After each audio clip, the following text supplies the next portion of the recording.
तुमचं स्वागत आहे महाराष्ट्र न्यूज मंगळवेढा एक्सप्रेस आणि जनसंवाद न्यूज नेटवर्कमध्ये। मंगळवेढा नगर परिषदेचं बिगुल जवळपास वाजलेलं आहे।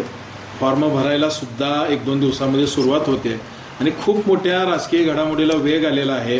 विशेषतः भाजप पक्षावरती खूप लोक इच्छुक सुद्धा आहे आणि त्याच्यामधून आपलं नाव खूप मोठ्या प्रमाणामध्ये संपूर्ण मंगळवेढा शहरातून पुढे येते। पुढे यायचं कारण असं की आज आपल्या संस्थेत मी ॲज अ प्राध्यापक म्हणून काम करते शिक्षण प्रसारक मंडळमध्ये। आपल्या संस्थेला 75 वर्ष पूर्ण होते, त्यामुळं शिक्षण क्षेत्रात सांस्कृतिक सामाजिक ह्या क्षेत्रामध्ये तर मी काम केलेलंच आहे। तर माझं बॅकग्राऊंड विचार करता माझी महाडिक फॅमिलीतून मी आलेले आहे, ज्या महाडिक फॅमिलीतून खासदारपासून पंचायत समितीपर्यंत आमच्याकडे पदं आहेत। त्यामुळे मुन्नासाहेब खासदार मुन्नासाहेब महाडिक असतील, आमदार अमोलसाहेब महाडिक असतील, जिल्हा परिषद अध्यक्षा शोमिका महाडिक असतील किंवा जिल्हा अध्यक्ष सम्राट महाडिक असतील, आम्हाला राजकारणामध्ये पडावं असं सांगायचं नाही। आमचं एक रक्त आहे की ते राजकारणातून समाजकार्य करायचं आहे आम्हाला। मॅडम, नगर परिषदेच्या संदर्भामध्ये आपलं आता भाजपमधून तर 100% चर्चाच आहे की फिक्स तिकीट मिळेल अशी सुद्धा चर्चा आहे। एक पक्षाच्या संदर्भात काय सांगाल की आणि तिकिटाच्या संदर्भात सुद्धा काय सांगाल? भाजपचा विचार करता आपले भारताचे पंतप्रधान आदरणीय नरेंद्र मोदी साहेब यांचं जे विजन आहे, म्हणजे जे कृषी असेल, आर्थिक असेल, औद्योगिक असेल, आपण विकासाच्या दृष्टीने जायला लागलो।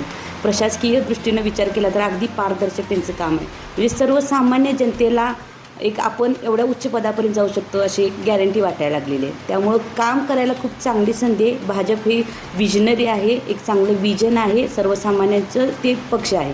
त्यामुळे मला ह्या भारतीय जनता पक्षामध्ये मी पहिल्यापासूनच या नगराध्यक्षपदासाठी उमेदवारी मागत आहे।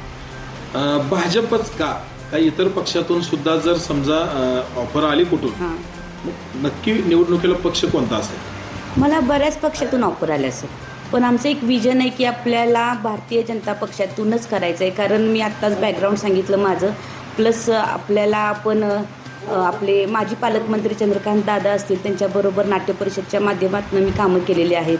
तसेच पदवीधर असेल, शिक्षक आमदार असेल आणि त्यांच्याबरोबर बरेचसेच काम केलेलं आहे आणि आमचा त्याच्यामध्ये सिंहाचा वाटा आहे। आम्ही आज भारतीय जनता पक्षाची कामं बघतोय, अगदी पारदर्शक काम आहे, म्हणून मला ह्या पक्षाचं थोडी ओढ वाटते। मंगळवेढा शहराच्या बाबतीत असेल अनेक वार्ड आम्ही बघत असतो।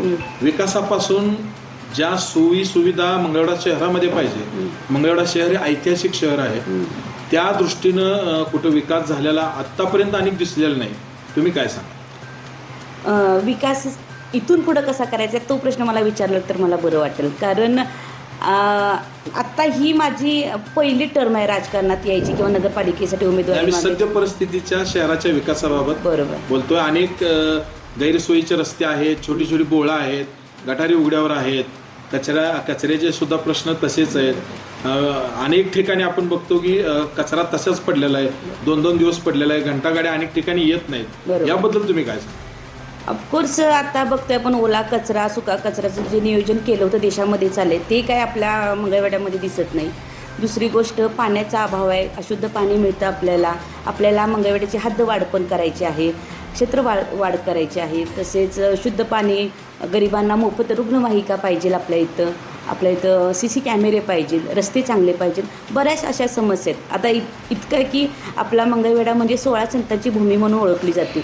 अनेक मोठे मोठे संत आपल्या मंगळवेढा भूमीमध्ये राहिलेले आहेत, तर त्या संतांचं स्मारकसुद्धा इथं नाही आहे। तर कानोपात्रासारख्या साहित्यवाले लोक इथं जेव्हा येतात बघायला, तेव्हा आपण मेळाचं जो चौक आहे, अगदी छोटं मंदिर बघितलं की ते म्हणतात कुठं एवढ्या मोठ्या संतांचं इतकं छोटं मंदिर, किंवा कानोपात्राचं असेल, दामाजी पंताचं असेल, अनेक असे स्मारकं जे आपला इतिहास सांगतात। आपण संतभूमी मंगळवेढा म्हणून मिरवतो, तर नगरपालिका त्याचं काही आपल्याला दाखवतच नाही। तर स्मारकांच्या बाबतीत सुद्धा आपण कुठेतरी मागं पडलेलं आहे असं मला वाटतं। मला तोच प्रश्न विचारायचा होता, कारण आपण शैक्षणिक क्षेत्रामधून खूप मोठं काम आहे या ठिकाणी, खूप मोठे शैक्षणिक संकुल असल्यामुळं खूप सर्वसामान्य मुलं आपल्या संस्थेतून शिकून गेली, पुढे गेली आणि एक सामाजिक सलोखा आपण या शहरामध्ये राखून ठेवलेला आहे। आणि मंगळवेढा शहर हे ऐतिहासिक, पूर्णपणे ऐतिहासिक असल्यामुळं अनेक ऐतिहासिक सर्व सांस्कृतिक वारसा घेऊन पुढे जात आहे। मग हा वाढवण्यासाठी काय विशेष प्रयत्न आपला असेल? काय एखादं म्युझियम म्हणा किंवा संत आता. साहित्य म्हणा किंवा अशा पद्धतीने काय करणार आहात? आत्ताच मी तुम्हाला सांगितलं की संत साहित्यासाठी आपल्याला स्मारकं त्यांचं साहित्य वगैरे लोकांसाठी खुले केले पाहिजे. नुसते मंगळवेढ्यासाठी नाही तर महाराष्ट्रातून आपल्याला वारीसाठी पंढरपूरच्या वारीसाठी जी लोकं येतात त्यांना आपल्याकडे वळवायचं असेल तर आपल्याला संतांचे एक स्मारकं असतील, त्यांचे साहित्य असेल, ह्याचं वाढ करणे अत्यंत गरजेचंच आहे. त्याचबरोबर आपली मंगळवेढा भूमी संतांची आपण नेहमी असं सांगतो, पण त्या पद्धतीनं कुठं नगरपालिकेनं आत्तापर्यंत काम केलेलं नाही किंवा जरी ते कागदपत्रे असेल तर ते पूर्ण झालेलं नाही. आणि दुसरी गोष्ट, आज मी शैक्षणिक क्षेत्राबरोबर सांस्कृतिक क्षेत्रात पण काम करते. मी नाट्य परिषद नियामक मंडळ महाराष्ट्रावर काम करते. तर आपल्या इकडं किती म्हणजे हौशी इथं आपल्याकडं कलाकार आहेत, प्रेक्षक वर्ग आहे, पण त्यांच्यासाठी आपण नाटक कधी आणू शकत नाही. काय त्याचं कारण काय, तर आपल्याकडं नाट्यगृह नाही आहे. म्हणजे अशा अनेक अभावामुळं आपण चांगल्या गोष्टी करू शकत नाही, मंगळवेढच्या जनतेला देऊ शकत नाहीत. मला असं वाटते आज भारतीय जनता पक्षाचं जे विजन आहे, नाट्यगृह असतील, चांगले रस्ते असतील, चांगलं पाणी असेल, ही पक्ष तो चांगले कामं करतो, म्हणून मला ह्या पक्षाची अजूनसुद्धा एक ओढ आहे. पक्षानं जर तिकीट दिलं तर कोणकोणते विकासाचे मुद्दे, थोडक्यात काय जाहीरनामा घेऊन आपण निवडणुकीला सामोरे जाणार आहात? महिला आरक्षण पडले, मग महिला एक अष्टावधानी असते हे तुम्हाला माहीतच आहे. तर महिलांनी पहिला महिलांच्या कामाकडे मी लक्ष देणार आहे. जे बचत गट असतील, ज्या महिला छोटे छोटे उद्योग करतात त्यांना मी प्रोत्साहन देणार आहे. स्वच्छतेसाठी मी मंगळवेढ्याचं नाव जाहीर करणार आहे. तसेच रस्ते वाढवणार, क्षेत्र वाढवायचं आहे मला, पाणी शुद्ध द्यायचं आहे लोकांसाठी, आणि सगळ्यात महत्त्वाचं आरोग्याची सुविधा मला द्यायच्या आहेत. आज आपण बघतोय की गणेश बागसारख्या ठिकाणीसुद्धा बागेची जी दुरावस्था झालेली आहे तीसुद्धा मला चांगली करायची आहे. अशा अनेक प्रश्न आहेत जे आपल्याला वॉर्ड वाईज, प्रभाग वाईज त्या करायच्या आहेत. तिथल्या प्रभागाच्या काय अडचणी आहेत. आता प्रभाग क्रमांक 10मध्ये जे घरापर्यंत गटार आलेले तिथं मला काम चांगलं करायचं आहे. प्रभाग क्रमांक 1मध्ये जो नियम चालू आहे की 40 वर्ष झाल्यानंतर त्यांना अतिरिक्त तो काढायचं, तर ते रद्द करायचं. अशा अनेक गोष्टी आहेत. नाट्य परिषदेत सुद्धा आपलं काम खूप चांगलं आहे. त्या निवडणुकीचा फायदा आता या निवडणुकीमध्ये होईल का? अर्थातच होणार आहे, कारण नाट्य परिषद या संस्थेला जवळजवळ 100 वर्ष झालेले आहेत आणि महाराष्ट्रातून सगळ्यात जास्त मतदान मला पडलेलं आहे. आणि नाट्य शिवार म्हणून मी एक 5-7 महिन्यापूर्वी एक कार्यक्रम मी केला होता. त्याची दखल उदय सामंत साहेब असतील, शरद पवार साहेब यांनी घेतली आणि जो ग्रामीण भागासाठी नाट्य परिषदच्या माध्यमातून म्हणजे सांस्कृतिक कार्यक्रम म्हणून एक जो मी कार्यक्रम केला नाट्य शिवार, तर तो अखंड महाराष्ट्रावर चालवायचा अशी संकल्पना केली आणि त्या कार्यक्रमाचं अध्यक्षपद मला दिलं. म्हणजे नवीन असूनसुद्धा मी अशी एक छाप आपल्या मंगळवेढ्याची एक व्यक्ती म्हणून महाराष्ट्रात ठेवलेली. येणाऱ्या काळामध्ये आम्हाला जसं स्मार्ट सोलापूर अशी केंद्राची योजना आहे, तसं स्मार्ट मंगळवेढा बघायला मिळेल का? आणि त्या स्मार्ट मंगळवेढ्यात कोणकोणत्या सुविधा असतील? स्मार्ट आणि डिजिटल मंगळवेढा बघायला मिळेल तुम्हाला. एक ऑनलाईन सिस्टीम आपण चालू करणार आहे. परत मी आत्ता सांगितल्याप्रमाणे चांगल्या शुद्ध पाण्याची, सगळ्यात महत्त्वाचं, आजाराला जर थांबवायचं असेल तर पहिला माणसांना शुद्ध पाणी पुरवलं पाहिजे आणि कचऱ्याचं नियोजन केलं पाहिजे. ओला कचरा, सुका कचरा जो म्हणतोय पण गाड्याच येत नाहीत, त्या गाड्यांना आधी सुरुवात करणार आहे. आपण खूप मोठ्या एका राजकीय परिवारातून येता, महाडिक परिवारातून येता. त्या परिवारातून आल्यामुळं आपल्याला राजकीय धडे शिकवण्याची काही गरज नाही. मग त्याचा फायदा या निवडणुकीत तुम्हाला होईल का? अर्थातच होणार आहे, कारण खासदार साहेबांची पुतणी म्हणून नुसतं नाही तर खासदार साहेबांच्या पुतणीला काय काय त्यांनी शिकवलं आहे ते मी इथं घेऊन येणार आहे. नुसता शिफारशीचा टट्टू म्हणून मला इथं काम करायचं नाही, तर मी स्वतः एक मोठ्या संस्थेची संचालिका म्हणून काम करते. तसेच महिलांसाठी शिवशंभो महिला पतसंस्था मी काढलेली आहे. त्यामुळं नुसतं शैक्षणिक क्षेत्रात नाही तर सहकार क्षेत्रात पण मी उतरलेले आणि सामाजिक क्षेत्रात सुद्धा माझं काम चांगलं आहे. महिलांसाठी सर्वसाधारण आहे नगराध्यक्षपद. महिला सबलीकरणावरती खूप कमी काम मंगळवेढ्यामध्ये झालं आहे अशी लोकांमध्ये सतत चर्चा असते. इथल्या महिलांना, ज्या घरी बसणाऱ्या महिला आहेत किंवा ज्या काम करू इच्छित महिला आहेत, त्यांच्या हाताला काम नाही, आर्थिक पतपुरवठासुद्धा खूप कमी आहे आणि पुरुषप्रधान संस्कृती आहे. ह्याच्याबद्दल तुम्ही काय सांगा? आपल्या मंगळवेढ्याचा इतिहास बघितला तर 3 नगराध्यक्ष महिला होऊन गेल्या, तर त्या प्रत्यक्षात काम करत होत्या का नाही हा एक क्वेश्चन मार्कचा प्रश्न आहे. कारण आत्तापर्यंत मिस्टर नगराध्यक्ष म्हणून बऱ्याच लोकांनी हे काम पाहिलं आहे, पण माझ्या बाबतीत मिस्टर नगराध्यक्षपद हे कुठंसुद्धा नसणार आहे. सगळ्यात महत्त्वाचा मुद्दा, कारण सेल्फ डिसिजन घ्यायची पॉवर आहे माझ्याकडे आणि माझं काम तर बघितलेच आहे लोकांनी. बापूसाहेब म्हणजे माझे मिस्टर इथं बऱ्याच वेळेला कॉलेजच्या कामानिमित्त मुंबईला असतात, त्यामुळे शिक्षण क्षेत्रातलं जे जे काम होतं ते मी स्वतः हँडल केलेलं. मिस्टर नगराध्यक्ष अनेक वेळा अनेक ठिकाणी फिरताना आम्ही बघितले, हो. खुर्चीवर सुद्धा बसलेले सुद्धा बघितले आहे. तुम्ही त्याबद्दल काय सांगाल की जो चुकीचा पायंडा पडलेला आहे महिलांसाठी आहे, ते महिलांनीच पद त्या ठिकाणी बसून निर्णय घेतले जातील, ते असं आम्हाला येणाऱ्या काळात मंगळवेढ्यात दिसेल का? शासनानं जर महिलांसाठी आरक्षित जागा ठेवल्या तर काहीतरी विचार करून ठेवला आहे. कारण महिलांनी स्वतः सक्षम व्हावं, महिलांनी महिलांसाठी काम करावं आणि एक स्वतःच्या पायावर उभं राहायची क्षमता महिलांमध्ये असावी. जे नगराध्यक्ष पद मी पहिल्यापासून म्हणते की मिस्टर नगराध्यक्ष पद हे माझ्या बाबतीत तर होणार नाही. एकंदरीत काय सांगाल शेवटला, जनतेला काय आव्हान कराल मंगळवेढ्याचं? जर मंगळवेढ्याचा विकास व्हायचा असेल तर स्व डिसिजन घेणारी, सुशिक्षित, चारित्र्यवान आणि ज्याच्यावर असे पक्ष बदलाचा काही आरोप नसावा, जो गटतटाचा काही आरोप नसावा, अशा एका क्लीन क्रिस्टल चेहऱ्याला जनतेनं मतदान करावं. मिळाल्याचं जमा आहे असं लोकांमध्ये चर्चा आहे, ऐकायला मिळतंय.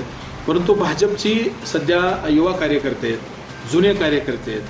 मग एखादा जुना कार्यकर्त्याच्या सुद्धा घरातली काही लोक इच्छुक असू शकतात, महिला सुद्धा असू शकतात. मग हा तुम्ही ताळमेळ कसा आता या ठिकाणी बसवणार?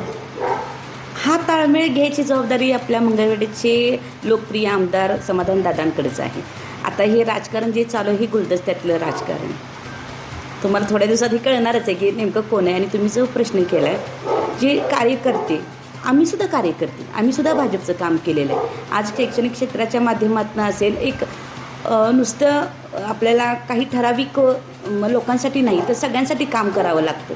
तर ह्यामध्ये आम्ही मोठा माझा सिंहाचा वाटा आम्ही भाजपसाठी केलेला. जुनी लोक जे आता काही जणांची परिस्थिती सुद्धा नाही आहे पण अशी इच्छुक आहेत, उमेदवारीला मुलाखती सुद्धा परवा त्यांनी दिलेल्या आहेत, त्या संदर्भात काय आपण सांगाल की आता कसं होईल पुढे येणाऱ्या काळामध्ये? प्रतिनिधित्व करण्यासाठी परिस्थितीची काही आवश्यकता नाही आहे. कारण व्यक्ती तो एक नेतृत्व गुण असणं गरजेचं आहे. एक नियुक्त तो व्यक्ती असला पाहिजे, लोकांमध्ये येणं जाणं त्याचं असलं पाहिजे, लोकांच्या समस्या ओळखणारा माणूस असला पाहिजे. त्यामुळं आर्थिक ही बाब योग्य असू शकत नाही ह्या क्रायटेरियासाठी. तर तो काम करणारा माणूस असला पाहिजे. मॅडम, केंद्रात सत्ता भाजपचे, राज्यामध्ये सुद्धा आहे आणि आपले आमदार सुद्धा भाजपचेच आहेत सध्याचे विद्यमान मंगळवेढा विधानसभेचे. येणाऱ्या काळामध्ये निधीबाबत तुम्ही कशा पद्धतीने निर्णय? सगळ्यात सोपा प्रश्न आहे. कारण माझे चुलते स्वतः केंद्रात असल्यामुळं सगळ्यात सोपं, जसं मी माहेरी माझ्या वडिलांना चुलत्यांना साडी मागते तसा मी फंड आणणार आहे मंगळवेढ्यासाठी. इतकं सोपं आहे. कारण सत्तेत असलेल्या पक्षातून कामं चांगली बरीचशीच होतात. आपल्या मंगळवेढ्याच्या विकासासाठी त्याची गरज आहे आणि फंड वरून आणणं हे आमच्यासाठी फार इझी राहणार. आता निवडणुकीला सुरुवात होईल, आरोप प्रत्यारोपाच्या फैरी झडतील. त्याच्यामध्ये तुम्ही विकासाच्या मुद्द्यावरच तुम्ही बोलणार आहात का विरोधकाला जशाच तसं उत्तर पण आम्हाला बघायला मिळेल, ऐकायला मिळेल? जर मी विरोधकांच्या ह्याच्यात वेळ घालवला, फोकस केला तर मी विकासाचं काहीच बोलू शकणार नाही. त्यामुळे माझं विजनच आहे की विकास करायचं आहे. त्यासाठीच हे शैक्षणिक आणि साहित्याबरोबर आता राजकीय ह्याच्यामध्ये मला पडायचं आहे. त्यामुळे फक्त आणि फक्त फोकस माझा विकासाचा आहे. मंगळवेढा शहरामध्ये अनेक युवक आहेत ज्यांच्या हाताला रोजगार नाही, अक्षरशः अनेक कट्ट्यावरती वट्ट्यावरती असेल बसलेले दिसतात. त्या युवकांसाठी विशेष असं MIDCच्या माध्यमातून असेल, आपल्याला लगत एक MIDC सुद्धा आहे मंगळवेढ्यामध्ये, तर त्याच्यामध्ये उद्योग आणण्याच्या संदर्भात आपलं काय विचार असेल? आज आपण 75 वर्ष आम्ही आमच्या संस्थेला झालेले आहेत. जवळजवळ 1,500-2 हजार लोकांना आम्ही उद्योग सुरू करून दिलेला आहे. आपल्या गाळ्याच्या माध्यमातून असतील, ह्याच्या माध्यमातून असतील. आज जेव्हा मी नगरपालिकेमध्ये जाईल तर माझ्या बाँड्रीज मोठ्या होतील. मला लोकांना जसं MIDCमध्ये आपल्या पोरांना कामं देता येतील, नगरपालिकेमध्ये अनेक कामं देता येतील. अशी जेव्हा मी जाईल तर तिथं नोकऱ्यांची संधी मी उपलब्ध करेन. महिलांसाठी काय विशेष प्रयत्न करायला लागतात? महिलांसाठी खूप अपेक्षा आहेत महिलांच्या. हो. फक्त आतापर्यंत नावं लागलीत, पाठी लागले, हे विशेष तुमच्याकडून काय प्रयत्न होते? तुम्ही जर माझा थोडा अभ्यास केला असेल तर तुम्हाला लक्षात येईल की महाराष्ट्रामध्ये भगवा रॅली ही मी सुरू केली, जी महाराष्ट्रात कुठंसुद्धा नाही आहे. जी मंगळवेढ्यात 4 महिलांना घेऊन केलेली रॅली, आज 1000 महिला माझ्यामध्ये सामील होतात. तर महिलांना एक प्लॅटफॉर्म दिलं. शिवाजी महाराज ह्या हृदयाचा ठोका चुकवणारे आपलं दैवत आहे आणि अशा दैवतासाठी आपल्या महिला, प्रत्येक जाती धर्माच्या महिलांना मी फेटा घालून शिवजयंती साजरी केली.